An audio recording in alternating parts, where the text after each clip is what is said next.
Okay, so setup-wise, we just got a middle iron in your hand. Things I like are the following. Club face is squared up behind the center of the ball. Club and ball are in the middle of your stance. Grip, both hands are working together well as a unit. Your feet, hips, and shoulders are also lined up perpendicular down to the target. And spine angle is pretty good in the upper half. It's just the lower half, there tends to be a little more weight sunken back on your heels, right? Okay. Your arms should hang down a little more naturally below your shoulders. So two things I would suggest. One is by getting a little more on the balls of your feet. That'll allow your arms to kind of hang down below as opposed to having them a little disconnected. So if you're a little more balanced, that'll allow your arms to stay down in that nice position. Second thing is, I would say for your irons too, to help compress the ball better, anything from wedge to maybe 7-iron, just lean the shaft a little bit ahead of the club head, right?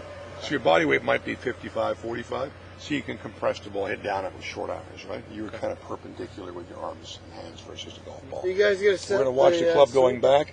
As you go back, you can see how the club goes outside the ball line a little bit. As you go back now, look how the left knee starts to move forward, and your heel gets picked off the ground, right? So you turn pretty good, but that knee's out this way, and the weight's off the ground, right? That lower body, that left foot, you're more flexible than I am, probably a younger guy. That front foot of yours can actually stay planted, right? It doesn't have to move that way.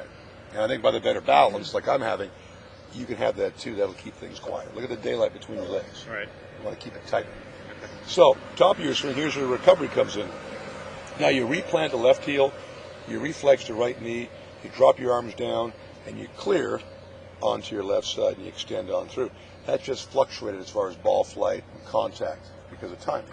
So the less moving parts to your swing, right? The more repeatable it's going to be. Right. So quieter, better balance allows you to turn the top half back and then push off in the lower half without having to reroute it or recover it. And that applies to any club.